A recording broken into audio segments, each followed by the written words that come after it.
एक बंजारन गांव के बाहर अपनी सखियों संग कुएं पर पानी भर रही थी। तभी वहां से घोड़े पर सवार एक रईस बंजारा गुजरा। चिलचिलाती धूप और लंबे सफर के कारण उसे प्यास लगी हुई थी। जब उसकी नजर कुएं पर पानी भर रही उन स्त्रियों पर पड़ी तो उसने अपने घोड़े की लगाम खींच दी और पानी पीने के इरादे से उस बंजारन को पानी पिलाने को कहा। बंजारन ने बिना उसकी तरफ देखे बाल्टी द्वारा कुएं से पानी निकाला और उसे पिला दिया। पानी पिलाते समय भी शर्म और हया से उसकी नजर नीची ही थी। पानी पीने के लिए आया बंजारा भी उसके इस व्यवहार पर गौर कर रहा था। एक तो बंजारन का रूप रंग इतना सुंदर था, दूसरा एक गैर मर्द के सामने उसकी शर्म और हया देखकर बंजारे को वो लड़की पहली नजर में ही भा गई। अथाह सौंदर्य की मालकिन होने पर भी लड़की में जरा सा भी घमंड नहीं था और ऊपर से उसका अच्छा चरित्र और मर्यादापूर्ण व्यवहार बंजारे के दिल में घर कर गया। उसने सोचा, अगर इतनी गुणी लड़की से मेरा विवाह हो जाए तो मेरा जीवन तो धन्य हो जाएगा।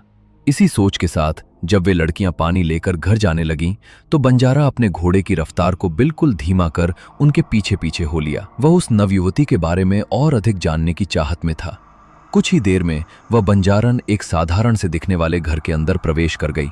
रईस बंजारे ने भी अपने घोड़े को उनके घर के आगे रोक दिया और घोड़े से उतरकर दरवाजे के समीप जाकर आवाज लगाई। अगले ही क्षण एक अधेड़ उम्र का व्यक्ति चेहरे पर सवालिया भाव लिए उसके सामने खड़ा था। अब रईस बंजारे को घर के अंदर जाने का कोई तो बहाना करना था, सो उसने उस अधेड़ व्यक्ति से कहा, श्रीमान, मुझे बहुत अधिक प्यास लगी है, पानी पिला दो तो बड़ा धर्म होगा। रईस बंजारे की बात सुन लड़की का पिता उसे अपने घर के अंदर आने के लिए आमंत्रित करता है और अपनी बेटी को आवाज लगाते हुए पानी लाने को कहता है। लड़की एक बार फिर से झुकी हुई नजरों के साथ बंजारे को पानी देकर घर के अंदर वाले हिस्से में चली जाती है। उसके जाने के बाद रईस बंजारे ने उसके पिता से पूछा, यह आप ही की लड़की थी क्या? राहगीर की बात सुन बंजारे ने हां में सिर हिलाया। आगे रईस बंजारा बोला, महाशय, ये ब्याही हुई है या कुंवारी? लड़की का पिता बोला, जी, अब तक तो कुंवारी ही है। लड़की के पिता की बात सुन रईस बंजारे के दिल में मारे खुशी के ढोल नगाड़े बजने लगे, पर उसने बाहर से थोड़ा हैरान होने का नाटक किया और बोला, हे महानुभाव, अगर बुरा न मानो तो क्या मैं ये जान सकता हूं कि आपने अपनी बेटी का विवाह अब तक क्यों नहीं किया? राहगीर की बात सुन लड़की के पिता ने एक बार ऊपर से नीचे तक उस रईस बंजारे को देखा और बोले, किसी शाही खानदान में इसे ब्याहने की मेरी हैसियत नहीं है। बड़े घराने के अनुसार मैं अपनी लड़की को उतना दान दहेज देने में सक्षम नहीं हूं और गरीब घर में न ब्याहने का कारण है मेरी लड़की के गुण। वो न केवल एक अच्छे चरित्र वाली लड़की है बल्कि पूरी समझदार और पढ़ी लिखी है। मैं नहीं चाहता कि मेरी इतनी काबिल बेटी किसी गरीब घर में जाए और गरीबी का जीवन व्यतीत करें। लड़की के पिता की बात सुन रईस बंजारा बोला, अगर आपको कोई आपत्ति न हो तो आप अपनी लड़की मुझे दे दीजिए, अर्थात मेरे साथ इसका विवाह कर दीजिए। मैं झोली फैलाकर आपसे आपकी लड़की मांग रहा हूं। रईस बंजारे की बात सुन लड़की का पिता बोला, भाई नहीं, तुम्हारे पहनावे और बाहर खड़े घोड़े से यह साफ मालूम हो रहा है कि तुम किसी ऊंचे घराने से ताल्लुक रखते हो। मैंने अभी कुछ क्षण पहले ही तुम्हें बताया था कि मैं ऊंचे खानदान के अनुरूप दान दहेज देने में असमर्थ हूं, और दूसरा कारण यह है कि मैं आपको जानता भी नहीं हूं। अभी कुछ क्षण पहले ही तो हम मिले हैं। लड़की के पिता की बात सुन रईस बंजारा बोला, हे श्रीमान, जब मैं आपसे झोली फैलाकर आपकी लड़की मांग रहा हूं तो ऐसे में दान दहेज का तो सवाल ही पैदा नहीं होता। रही बात मेरे बारे में जानने की, तो फला फला मेरा गांव है। आप कभी भी मेरे गांव आकर मेरे बारे में जो भी चाहे मालूम कर सकते हैं। रईस बंजारे की बात सुन लड़की का पिता सोच में पड़ जाता है। फिर कुछ देर सोचकर वो उस बंजारे से कहता है, हे पथिक, मुझे इसके लिए थोड़ा समय चाहिए, क्योंकि मैं अपने भाईचारे से इस संबंध में बातचीत करके ही उचित निर्णय ले पाऊंगा और तभी आपको जवाब दे पाऊंगा। जैसा आपको ठीक लगे श्रीमान। इतना कहकर रईस बंजारा लड़की के पिता से विदा लेता है। उसके जाने के बाद बंजारे ने इस सारे माजरे से अपनी पत्नी को अवगत करवाया और बोला, जो लड़का आया हुआ था वह ऊंचे घराने का था और झोली फैलाकर हमारी लड़की को मांग रहा था। बंजारे की बात सुन उसकी पत्नी बोली, अगर ऐसी बात है तो आपको उस लड़के को हां कर देनी चाहिए, हमारी लड़की की जिंदगी बन जाएगी। पत्नी की बात सुन बंजारा बोला, नहीं भाग्यवान, वह लड़का किसी ऊंचे घराने का था। कल को कोई ऐसी वैसी बात ना हो जाए कि हमें जमीन की तरफ ताकना पड़े। अब इसका फैसला तो मैं अपने भाईचारे से बात करके ही लूंगा। शाम हुई और जब उस बंजारे के सारे भाई बंधु इकट्ठा हुए तब बंजारे ने उनके सामने भी वही बात रखी कि ऐसे ऐसे एक नवयुवक आया हुआ था और झोली फैलाकर हमारी लड़की को मांग रहा था। बंजारे की बात सुन उसके भाई बंधु और बड़े बुजुर्ग बोले, अगर झोली फैलाकर ही वह रिश्ता मांग रहा था तो तुम्हें हां कह देनी चाहिए। हमें नहीं लगता कि वह हमारी लड़की को किसी तरह का दुख देगा। इस प्रकार सबकी सहमति होने पर बंजारा अपनी लड़की की शादी उस रईस बंजारे के साथ कर देता है। शादी के बाद जब बंजारा अपनी नवविवाहिता पत्नी को लेकर चला तो चलते चलते शाम का समय हो गया। उस समय एक स्थान से दूसरे स्थान पर जाने में कई कई दिन का समय लग जाता था। शाम होने पर जंगल में उचित सी जगह देखकर बंजारा अपनी पत्नी के साथ पड़ाव डाल लेता है। उसी जंगल में एक गांव का देहाती सा नवयुवक अपनी बकरियां चरा रहा था। वहां पास में ही एक तालाब पड़ता था, तो बकरियां चराने वाला वह गड़रियां घर ले जाने से पहले अपनी बकरियों को पानी पिलाने के लिए तालाब पर लेकर आता है। बकरियों के साथ साथ वह खुद झुककर उन्हीं की तरह तालाब से पानी पीने लग जाता है। उनसे थोड़ी ही दूरी पर पड़ाव के बाहर बैठा बंजारा और उसकी नवविवाहिता पत्नी ये सब देख रहे थे। गड़रिये को बकरियों की तरह पानी पीता देख बंजारा अपनी पत्नी से कहता है, ये देख, इस हरामखोर को ये बकरी की औलाद है। बंजारे की बात पर बंजारन बोली, नहीं स्वामी, औलाद तो इंसान की ही है। बंजारे ने फिर से वही शब्द दोहराए, नहीं, यह हरामखोर तो बकरी की ही औलाद है। बंजारन बोली, नहीं स्वामी, औलाद तो इंसान की ही है, बस संगत का फर्क है। इस प्रकार बंजारा 3 बार उसे बकरी की औलाद बताता है और बंजारन भी तीनों बार उसे इंसान की औलाद बताती है। अपनी बात को बार बार काटे जाने से बंजारे को अपनी नवविवाहिता पत्नी पर बहुत अधिक गुस्सा आया। गुस्से से लाल पीला होता हुआ बंजारा बोला, हम विवाह के पश्चात अपने घर तक भी नहीं पहुंचे हैं और तुम अभी से मेरी बात को काट रही हो। आगे कैसे मेरा घर बसाओगी?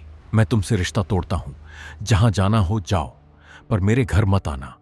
अगर तुम मेरे घर पर दिख गई तो याद रखना, मेरी तलवार और तुम्हारा सिर होगा।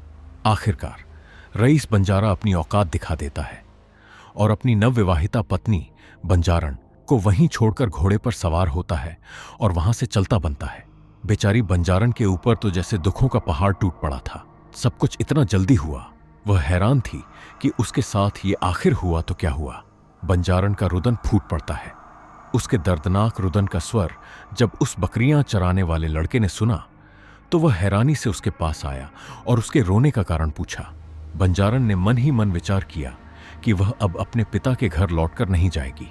जाती भी तो किस मुंह से और क्या बताती अपने घर और गांव वालों को। उस बकरी चराने वाले भोले लड़के ने हैरानी के साथ एक बार फिर बंजारन से रोने का कारण पूछा। दरअसल जब वह अपनी बकरियों के साथ उनकी तरह पानी पीने में मग्न था, तब उस बेचारे को नहीं मालूम था कि उससे कुछ ही दूरी पर बंजारन अपने पति के साथ उसके बारे में ही बात कर रही थी। इसलिए जब उसकी नजर इस जंगल ब्याबान में एक ऐसी अकेली रोती हुई स्त्री पर गई जो शादी के जोड़े में थी, तो उसकी हैरानी का कोई ठिकाना नहीं था। उस भोले चरवाहे ने जब तीसरी बार सिसक रही बंजारन से उसके रोने का कारण पूछा, तो बंजारन ने मन ही मन विचार कर एक योजना बनाई और अपने उस दुष्ट रईस बंजारे पति को सबक सिखाने का निर्णय लिया। पर बंजारन जो सोच रही थी उसकी राह आसान नहीं थी।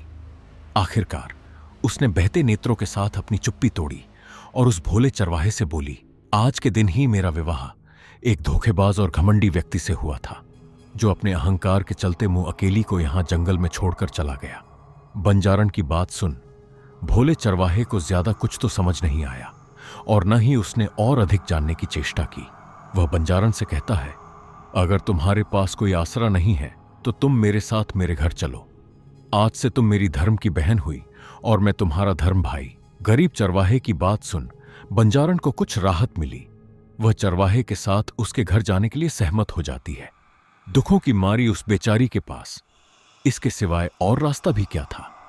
चरवाहा अपनी बकरियों को हाँकते हुए घर की तरफ चल पड़ा और बंजारन भी उसके पीछे पीछे हो ली। भोले चरवाहे का इस दुनिया में एक बूढ़ी मां के सिवाय कोई दूसरा नहीं था। जब चरवाहे के साथ दुल्हन के वस्त्रों में बंजारन उसके घर पहुंची तो उसे देख चरवाहे की बूढ़ी मां की हैरानी का कोई ठिकाना नहीं था। इस तरह अपने बेटे के साथ विवाह के जोड़े में एक अनजान स्त्री को घर आई देख उसकी आंखें फैल गईं। कुछ कहती इससे पहले ही चरवाहा अपनी मां को जंगल में घटी पूरी घटना बता देता है और कहता है, मां, आज से यह भी हमारे साथ रहेगी। अपने भोले भाले बेटे की बात बुढ़िया को हजम नहीं हुई। सोचा, पता नहीं ये किससे ले आया है, कैसा मिजाज होगा इसका। बुढ़िया सोच ही रही थी कि बंजारन बोल पड़ी, माँ जी, मैं समझ सकती हूं, ऐसे किसी अनजान स्त्री को अपने घर में पनाह देना आपको उचित नहीं लग रहा होगा, पर मेरा यकीन करो माँ जी, जो होगा वह बहुत अच्छा ही होगा। ना चाहते हुए भी बुढ़िया अपने बेटे और उस नवयुवती की गुजारिश सुन उसे अपने घर पर रहने की इजाजत दे देती है। बंजारन एक शिक्षित और बहुत ही समझदार युवती थी। भले ही बुढ़िया ने ऊपरी मन से उसे अपने घर रहने दिया हो, पर बंजारन दिल से उसे अपनी मां और बकरियां चराने वाले भोले भाले लड़के को अपना भाई मान चुकी थी। सबसे पहले तो उसने उस चरवाहे को शिक्षा देनी प्रारंभ की, उसे ढंग से बात करना और दुनियादारी की समझ सिखाई। जब बंजारन को लगा कि चरवाहा, उसका धर्म भाई, अब बदल चुका है, उसके तौर तरीके, बात करने का ढंग और समझ अब पहले जैसी नहीं रही, तब उसने चरवाहे को कहा, भाई एक काम करो, अब तुम अपनी इन सभी बकरियों को बेच दो। साल भर गुजरने के बाद अब बुढ़िया को भी उस पर भरोसा होने लगा था और चरवाहा तो शुरू से ही उसकी हर बात मान ही रहा था। सो उसने बिना कोई सवाल किए बंजारन की बात मान ली। बकरियां बेचने के उपरांत आए धन से बंजारन ने एक ठीक ठाक घर बनवा दिया और एक उच्च श्रेणी का बढ़िया सा घोड़ा ले लिया और अपने धर्म भाई से कहा, अब तुम घुड़सवारी शुरू कर दो। चरवाहे ने वैसा ही किया। जब 2-3 महीनों में उसे अच्छे से घुड़सवारी करनी आ गई, तब बंजारन अपने धर्म भाई से बोली, भाई अब तुम राजा की कचहरी दरबार में जाना शुरू कर दो और वहां जो भी बात हो, राजा की जो भी समस्या हो, या तो लिख लेना या अच्छे से याद कर लेना और आकर मुझे बताना। चरवाहे ने ऐसा ही किया। अब वह हर रोज राजा की कचहरी में जाने लगा और वहां जो भी बातचीत होती, बंजारन अपनी बहन को आकर ज्यों की त्यों बता देता। एक दिन राजा ने घोषणा की कि कल घोड़ों की दौड़ होगी, सब अपने अपने घोड़ों को तैयार कर लें। जिसका घोड़ा जीतेगा उसे उचित इनाम से नवाजा जाएगा। चरवाहे ने घर आकर ज्यों की त्यों बात अपनी बहन के आगे कह सुनाई। उसकी बात सुन बंजारन के चेहरे पर सुकून के भाव उभर आते हैं। फिर कुछ सोचते हुए वह अपने भाई से बोली, ये तो बड़ी अच्छी खबर है, तुम भी अपने घोड़े को तैयार कर लो। अगले दिन उसने अपने भाई के जाने से पहले घोड़े की काठी पर भोजन और पानी भरकर बांध दिया और भाई से बोली, भाई अगर तुम्हें कहीं भूख या प्यास लगे तो भोजन और पानी मैंने काठी के साथ बांध दिया है। और एक जरूरी बात, भाई तुम्हारा घोड़ा एक उच्च श्रेणी का घोड़ा है, इसलिए निसंदेह ही तुम सबसे आगे जाओगे। पर मेरी बात ध्यान से सुनो, तुम्हें यह दौड़ जीतने पर ध्यान नहीं देना है और न ही अपने घोड़े को राजा के घोड़े के आगे निकालना है। बस उसके पीछे पीछे रहना और जो भी बातचीत हो मुझे आकर बता देना। ठीक है बहना, ऐसा ही करूंगा।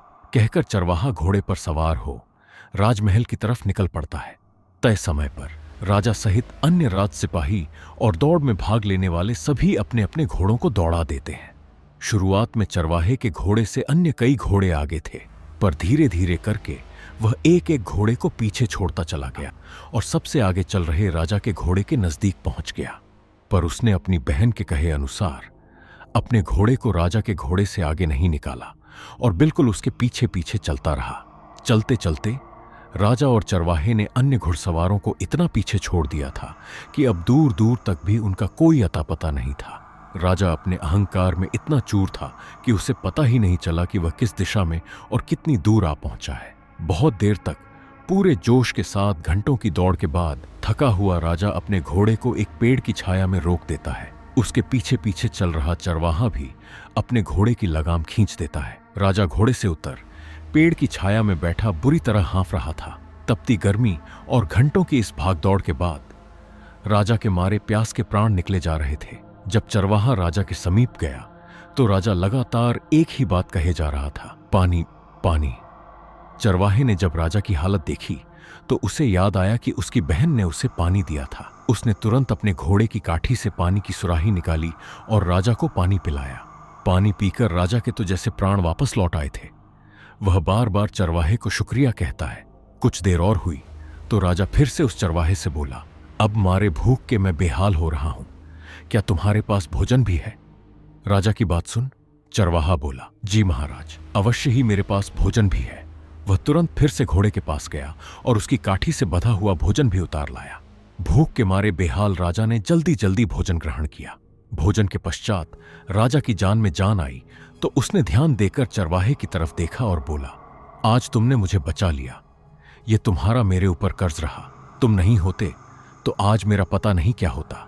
आगे राजा बोला, पर मैंने आज से पहले तुम्हें कभी नहीं देखा। तब चरवाहे ने अपना और अपने गांव का नाम बताते हुए कहा, महाराज, मैं तो कई दिन से आपकी सभा में आ रहा हूं, शायद आपका ध्यान नहीं गया होगा। चरवाहे की बात सुन राजा बड़ी कृतज्ञता से उसकी तरफ देखते हुए बोला, छोड़ो उस बात को। जरूरी बात तो यह है कि आज तुमने ही मेरा जीवन बचाया है। मैं आज से तुम्हें अपनी सभी फौजों का कमांडर अर्थात सेनापति नियुक्त करता हूं। राजा की बात सुन चरवाहा बड़ा खुश हुआ। तब तक पीछे रह चुके कुछ अन्य सैनिक घुड़सवार भी वहां पहुंच गए। राजा ने उनसे पूछा, अगर कोई व्यक्ति किसी की जान बचा देता है तो उसे क्या इनाम देना चाहिए? अब सैनिकों और अन्य को यह थोड़े ही पता था कि किसकी जान किसने बचाई, सो वह कुछ न कह पाए। तब राजा ने उन्हें पूरी बात बताते हुए चरवाहे की तरफ इशारा करते हुए कहा, आज तुम्हारा राजा यानी मैं इसी की बदौलत जिंदा हूं, इसलिए मैंने इसे आज से सभी फौजों का कमांडर नियुक्त कर दिया है। राजा की बात से वहां मौजूद सैनिकों और अन्य राजसी घुड़सवारों के माथे पर सिकन उभर आई। सोचा, यह कल का छोकरा हमारा सेनापति बनेगा। यह तो सरासर नाइंसाफी है। पर किसी की भी राजा के आगे बोलने की हिम्मत न हुई। राजा अपने सैनिकों को लेकर राजमहल लौट जाता है और चरवाहा अपने घर। वहां जाकर वह अपनी बहन बंजारण को पूरी बात बता देता है। उसकी बात सुन बंजारण के चेहरे पर भी सुकून के भाव आ जाते हैं। फिर कुछ सोचती हुई वह अपने भाई से बोली, भाई, ऐसा करो, इस घोड़े को ज्यों का त्यों काठी से बंधा हुआ ही खड़ा रहने दो। इसकी मरहम पट्टी और चारा बाद में करना। दूसरी तरफ राजा जब राजमहल पहुंचा तो उसने रानी के आगे भी वही बात दोहराई। अगर कोई अनजान व्यक्ति किसी की जान बचा ले तो उसे क्या उपहार देना चाहिए? दरअसल उस चरवाहे को सेनापति नियुक्त करने के बाद भी राजा का दिल नहीं भरा था। वह उसका इतना बड़ा एहसान मान रहा था। राजा की बात सुन रानी बोली, कौन अनजान व्यक्ति और किसकी जान बचाई? मेरे आगे भी तुम मुहावरों में क्यों बात कर रहे हो? जो बात है वह खुलकर बताओ। तब राजा ने रानी के आगे जंगल में घटी पूरी घटना बता दी। राजा की पूरी बात सुन रानी बोली, महाराज, अगर ऐसी बात है तो आपको उस नौजवान के साथ हमारी लड़की का विवाह कर देना चाहिए। वैसे भी वह विवाह लायक हो चुकी है, तो कहीं और ब्याहने से अच्छा क्यों ना उसी लड़के के साथ उसका विवाह कर दिया जाए। आपकी बातों से लड़का गुणवान और समझदार प्रतीत होता है।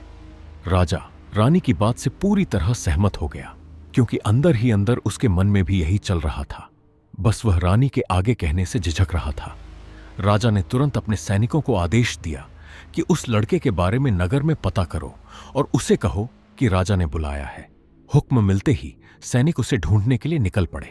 अब राजा ने गांव और नाम आदि कुछ भी नहीं बताया था, तो वह उसे ढूंढते ढूंढते जब चरवाहे के घर के आगे से गुजरे तो वहां घर के आंगन में उन्हें वही घोड़ा खड़ा हुआ दिखाई दिया। सैनिक तुरंत घोड़े से उतरकर घर के अंदर गए तो बंजारण वहीं घर के आंगन में बैठी हुई थी। उसे देख सैनिकों ने उससे घोड़े के घुड़सवार के बारे में पूछा तो बंजारण कुछ सोचते हुए बोली, इसका घुड़सवार तो अब तक घर नहीं लौटा है, केवल घोड़ा ही वापस आया है। दरअसल बंजारण अंदर ही अंदर सोच रही थी कि उसके भाई को सेनापति बनाने से चिढ़कर राज सैनिक उसके साथ कुछ उल्टा सीधा न कर दे। घुड़सवार न मिलने से निराश होकर सैनिक राजमहल लौट गए और राजा को बताया, महाराज, फलां फलां गांव में हमने घोड़े को तो ढूंढ लिया, पर उसके घर वालों ने बताया कि उसका घुड़सवार अभी तक नहीं लौटा है, केवल घोड़ा ही वापस आया है। राजा ने विचार किया तो समझते देर न लगी कि सैनिकों के मन में खोट न हो। इस कारण उन्होंने जरूर उसके बारे में झूठ कहा होगा। अंततः राजा खुद अपने कुछ सिपाहियों के साथ उस चरवाहे के घर गया। चरवाहे के घर पहुंचकर आंगन में मौजूद बंजारण से घुड़सवार के बारे में पूछा तो इस बार भी बंजारण ने वही जवाब दिया। तब राजा बोला, जो तुम्हारे मन में वहम है उसे निकाल दो, मैं खुद राजा ही हूं। तब बंजारण बोली, माफ कीजिएगा राजन, वो अंदर सो रहा है, मैं उसे अभी जगा देती हूं। इस तरह राजा चरवाहे को लेकर राजमहल लौट आता है और आधिकारिक तौर पर उसे सेनापति घोषित करते हुए सभी तौर तरीके समझा देता है। सेनापति घोषित करने के बाद राजा ने गढ़रिए चरवाहे से कहा, अगर तुम्हें मंजूर हो तो मैं अपनी बेटी का विवाह भी तुम्हारे साथ करना चाहता हूं। राजा की बात सुन गढ़रिया बोला, क्षमा करें महाराज, पर इसका फैसला तो मैं एक बार घर जाकर बात करके ही ले सकता हूं। गडरिये की बात सुन एक बार को राजा को बड़ी हैरानी हुई कि मैं इसके साथ अपनी बेटी का विवाह करना चाहता हूं और यह सीधा रिश्ता स्वीकारने की बजाय घर पर बात करने को कह रहा है। राजा ने कहा, ठीक है, जैसा तुम्हें उचित लगे। चरवाहा घर आकर बंजारण को राजा के दिए विवाह प्रस्ताव के बारे में बताता है। भाई की बात सुन बंजारण को बहुत खुशी हुई। जैसा उसने सोचा था सब कुछ उसके अनुसार ही हो रहा था। उसने बड़ी ही सहजता से अपने भाई को राजा का दिया विवाह प्रस्ताव स्वीकारने को कहा। गडरिये के विवाह स्वीकारने के बाद तय समय पर राजा अपनी बेटी का विवाह गडरिये के साथ कर देता है। दिखने और दिल का साफ होने के कारण राजा की लड़की भी उससे विवाह करके खुश थी। राजा ने अपनी बेटी को अपार धन संपत्ति तो दी ही, उसके साथ साथ अपना आधा राज्य भी उस गडरिये को दे दिया। गडरिया अब एक गडरिया न होकर एक राजा बन चुका था। वह अत्यंत भावुक होते हुए अपनी धर्म बहन बंजारण के पास जाता है और कहता है, बहन, ये तुम्हारे दिए हुए ही दिन हैं जिन्होंने एक मामूली से गडरिये को राजा बना दिया। इतना सब करने के बावजूद तुमने आज तक कुछ भी नहीं मांगा। बहना, मैं चाहता हूं आज तुम मुझसे कुछ भी मांग लो, जो मांगोगी वह तुम्हारा होगा। भाई की बात सुन बंजारण के चेहरे पर सुकून के भाव आ जाते हैं। फिर वह कुछ सोचते हुए अपने भाई से कहती है, भाई, अब क्योंकि तुम एक राजा हो तो मैं चाहती हूं तुम राज्य प्रवेश करने वालों से चुंगी कर वसूल करने के लिए अपने किसी खास व्यक्ति को लगाओ और जब भी फलां फलां नाम का बंजारा वहां आए तो उसे कैद कर लेना। बंजारण की बात सुन नया राजा बोला, ऐसा ही होगा बहना। कुछ समय गुजरा और एक दिन वह बंजारा राज्य की सीमा से गुजरा। उसका नाम पता पूछते ही राजा के आदेश अनुसार उसे तुरंत पकड़कर कारागृह में डाल दिया। रईस बंजारा चीखता चिल्लाता रहा, मेरा कसूर तो बताओ। उसके बार बार पूछने पर राज सैनिक बस इतना ही कह पाए, राजा का आदेश है और हम सब केवल उनके आदेश का पालन कर रहे हैं, इससे ज्यादा हमें कुछ नहीं पता।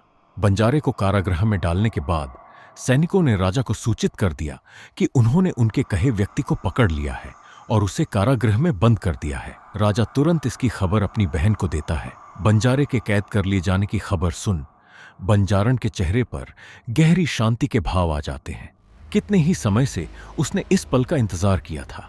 अपनी बहन के चेहरे पर अपार शांति के भाव देख राजा बोला, बहना, क्या अब तुम मुझे बताओगी कि वह व्यक्ति कौन है जिसे हमने कैद किया है?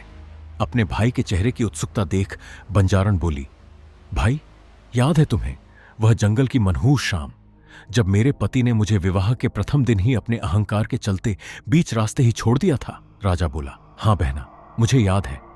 बंजारण आगे बोली, भाई, हमारी कैद में बंद कोई और नहीं बल्कि वह मेरा अहंकारी पति ही है। यह सुनकर राजा चौंक जाता है। बंजारण आगे कहती है, भाई, मैंने वर्षों इसी बात की कल्पना की थी कि एक दिन तुम इस काबिल बन जाओ कि मैं उसे सबक सिखा सकूं, और आखिरकार वह समय आ ही गया जब वह दुष्ट व्यक्ति आपकी कैद में है। बंजारण की बात सुन राजा को बड़ा ताज्जुब हुआ, पर उसने और कोई सवाल जवाब नहीं किए। बंजारण ने भी अब तक अपने भाई को उसके और बंजारे के बीच हुई कलह के बारे में नहीं बताया था। 3-4 दिन गुजर जाने के बाद बंजारण अपने भाई से कहती है, भाई, मेरे साथ कैद खाने चलो, मैं उससे मिलना चाहती हूं। चलने से पहले बंजारण ने फिर से वही वस्त्र धारण कर ली जो उसने अपने विवाह और बंजारे से अलग होने वाले दिन पहने हुए थे। दोनों भाई बहन कारागृह की ओर चल पड़ते हैं। दूसरी तरफ 4 दिन से जेल में बंद बंजारा अत्यंत दुखी हो चुका था। अंधेरे में एक कोने में बेड़ियों से जकड़ा, मैला कुचैला और टूटा हुआ, वह बस इन्हीं विचारों की उधेड़बुन में खोया हुआ था कि उसने आखिर ऐसा क्या गुनाह कर दिया जो राजा ने उसे इस तरह अपना बंदी बनाकर रखा हुआ है। वह यह सोच ही रहा था कि बंजारण अपने भाई संग कैद खाने में प्रवेश करती है।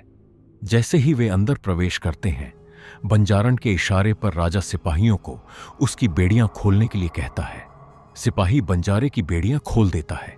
बेड़ियां खुलने के बाद जब बंजारा सामने देखता है तो भव्य वस्त्रों में एक राजा और उसके बगल में खड़ी बंजारण को देखकर वह चौंक जाता है। सामने खड़े राजा उस गडरिये को तो वह नहीं पहचान पाया, पर बंजारण को पहचानने में उसे एक क्षण भी नहीं लगा। उसे देख बंजारा पूरी तरह भौंचक्का सा रह गया। उसने सपने में भी उम्मीद नहीं की थी कि एक दिन ऐसे हालात में वह उसके सामने आ खड़ी होगी। बंजारण बिना कुछ बोले बस बंजारे के चेहरे के बदलते भावों को गौर से देख रही थी। आखिरकार हिम्मत करके शर्मिंदगी और हैरानी के मिले जुले भावों के साथ टूटे शब्दों में बंजारा बोला, ता तुम यहां? बंजारन कुछ देर चुप्पी के बाद बोली, ओह, तो तुमने मुझे पहचान लिया? तब तो तुम्हें जंगल की वह शाम भी जरूर याद होगी। बंजारन की बात सुन बंजारा सहम जाता है। एक क्षण में उसके आगे उसका किया धरा घूम जाता है। अगले ही क्षण वह घुटनों के बल गिर जाता है और गिड़गिड़ाते हुए कहता है, मुझे माफ कर दो, मैं अहंकारी था, पागल था, मुझे नहीं पता था कि मैं क्या कर रहा हूं। एक दिन भी ऐसा नहीं गया जब मुझे अपने की का पछतावा न हुआ हो। मैंने तुम्हें ढूंढने की बहुत कोशिश की ताकि अपने की को ठीक कर सकूं, पर सफल न हुआ। आखिर तुमने ही मुझे ढूंढ लिया। अब चाहे जो सजा दे दो, मुझे मंजूर है। अपने सामने बंजारे को यूं गिड़गिड़ाते देख बंजारन बोली, मैं तुम्हें कोई सजा देने नहीं आई, बल्कि मैं तो तुम्हें केवल आईना दिखाने आई हूं, सबक सिखाने आई हूं। क्या कहा था तुमने उस दिन उस गडरिये को? बकरी की औलाद, ये बकरी की औलाद है जो कभी नहीं बदल सकता। ये जीवन भर बकरी की औलाद ही रहेगा। यही शब्द थे ना तुम्हारे? इतना कहकर बंजारन राजा की तरफ इशारा करते हुए कहती है, ये देखो, ये वही है जिसे तुमने बकरी की औलाद कहा था। आज यही बकरी की औलाद इस राज्य का राजा है और तुम इसके कैदी। बंजारन की बात सुन बंजारा सन्न रह जाता है। उसका मुंह खुला का खुला रह जाता है। पल भर के लिए वह राजा की ओर देखता है और उसे पहचानने की कोशिश करता है। गडरिया राजा शांत खड़ा यह सब देख और सुन रहा था। उसे समझ आ रहा था कि क्यों उस दिन इस कपटी बंजारे ने उसकी बहन को छोड़ दिया था। सब कुछ समझ आने के बाद भी गडरिया राजा बिल्कुल शांत था।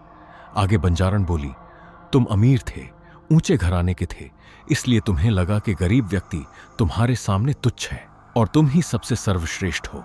दूसरी तरफ मेरा भाई, जिसने मुझे एक अनजान स्त्री को अपने घर में आसरा दिया, मां का प्यार मिला और भाई का सम्मान भी दिया, और तुमने मेरे साथ क्या किया? बीच जंगल में मुझे यूं ही ठुकरा दिया। अब बताओ, तुम किसकी औलाद हो, इंसान की या हैवान की? बंजारन की बात सुन बंजारे का सिर मारे शर्म के झुक गया और उसकी आंखें पश्चाताप के अश्रुओं से भीग गईं। हिम्मत करके बंजारा इतना ही कह पाया, तुम बिल्कुल ठीक थी, ये तुमने साबित करके दिखा दिया, और अहंकार के चलते मेरी ही बुद्धि मलिन हो गई थी। कुछ देर सब मौन खड़े रहे। बंजारन के अंदर अब गहरा सुकून था। जो सबक वह अपने अहंकार में डूबे रईस बंजारे पति को देना चाहती थी, वह दे चुकी थी। बंजारे ने आगे बढ़कर राजा के सामने हाथ जोड़कर उसे बुरा भला कहने के लिए क्षमा मांगी। राजा ने उसके कंधे पर हाथ रखकर सांत्वना दी और बोला, कोई बात नहीं, हमारे यहां एक कहावत है, अगर सुबह का भूला शाम को घर लौट आए तो उसे भूला नहीं कहते। बंजारन फिर से आगे आती है और बंजारे से कहती है, अगर तुम्हारी उस तलवार को जंग लग गया है जिससे तुम मेरी गर्दन काटने वाले थे, तो मैं फिर से तुम्हारे साथ अपना जीवन व्यतीत करना चाहती हूं। तलवार वाली बात सुन बंजारा पहले भावुक और फिर बंजारन के फिर से साथ चलने के प्रस्ताव से भाव विभोर हो उठा और बोला, प्रिय, जब मैंने तुम्हें पहली बार कुएं पर देखा था, तब से मैंने सिर्फ तुम्हें ही चाहा है, इसलिए मैंने तुम्हारे पिता से सिर्फ तुम्हें ही मांगा था। हां, कुछ समय के लिए मेरी बुद्धि मलिन हो गई थी, पर मेरा यकीन करो, मैंने हर दिन तुम्हें खोजने का प्रयास करते हुए अपने की के पश्चाताप में गुजारा है। घर वालों ने मुझ पर दूसरी शादी का भी बहुत दबाव डाला, पर मैंने ऐसा नहीं किया। मेरी पहली और आखिरी चाहत केवल और केवल तुम ही हो। मैं किस मुंह से तुम्हारा शुक्रिया अदा करूं कि तुमने मुझ जैसे नीच व्यक्ति को फिर से मौका दिया। बंजारे की बात सुन बंजारन के साथ साथ वहां मौजूद बंजारन के भाई राजा की भी आंखें भर आईं। बंजारा आगे बढ़कर अपनी पत्नी का हाथ पकड़ लेता है और उसकी आंखों में देखता हुआ बोला, मैं तुमसे वादा करता हूं, जब तक मैं जीवित हूं तुम्हारे जीवन में किसी प्रकार का दुख नहीं आने दूंगा। इतना कहकर वह उसे गले लगा लेता है। राजा खुशी खुशी अपनी बहन को बंजारे के साथ विदा कर देता है। इस प्रकार बंजारन ने न केवल अपने पति के अहंकार को तोड़ा, बल्कि अपने भाई का जीवन पूरी तरह बदलकर यह साबित कर दिया कि किसी भी इंसान को कम नहीं आंकना चाहिए, क्योंकि सफलता और खुशी के लिए जरूरत है तो सही मार्गदर्शन की। इंसान को उसके कपड़ों, उसके धन या उसके काम से नहीं पहचाना जाता। पहचाना जाता है तो उसके संस्कारों से, उसके व्यवहार से और मुश्किल वक्त में उसकी इंसानियत से। रईस बंजारे के पास सब कुछ था, पर इंसानियत नहीं थी। उसके उलट गडरिये के पास कुछ भी नहीं था, पर दिल बड़ा था। और बंजारन ने साबित कर दिया कि एक स्त्री सिर्फ दर्द सहन नहीं करती, वह दर्द को अपनी ताकत बनाकर उन लोगों को सबक सिखा सकती है जो उसे कमजोर समझते हैं। चैनल को सब्सक्राइब करना बिल्कुल मत भूलिए कहानीकार के साथ, क्योंकि यहां सिर्फ कहानियां नहीं, एहसास भी शेयर किए जाते हैं। मिलते हैं फिर किसी नई कहानी के साथ, एक नए सफर पर। तब तक अपना ख्याल रखिए, अपनों का ख्याल रखिए, और याद रखिए दोस्तों, कहानियां सिर्फ पढ़ी नहीं जाती, महसूस भी की जाती। ऐसी ही प्रेरणादायक कहानियों के लिए जुड़े रहें।